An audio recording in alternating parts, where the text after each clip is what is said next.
آمریکا برو خودتو بابا متونت. آمریکا چرا کتابخونه‌هات پر اشکن؟ کی لباساتو در میاری؟ من هر وقت بتونم جانا میکشم. تو کاری کردی که بخوام یه قدیس بشم. این شیطانیه. وقتی میرم به محله چینیا مست میشم و هیچ وقت سکسم نمیشه. صاحبان کسب و کار مهمن، تهیه کنندگان فیلم مهمن، همه مهمن غیر من. منابع ملی من شامل 2 رول ماریجوانا، میلیون ها حالت جنسی و 25,000 بیمارستان روانی.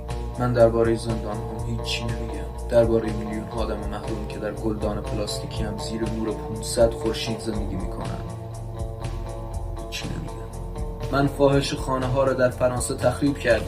آمریکا تقصیر اون روسیه های بده. روسیه ها میخوان ما رو زنده زنده بخورن. آمریکا من هم جنسگرام هم دارم از سختی جر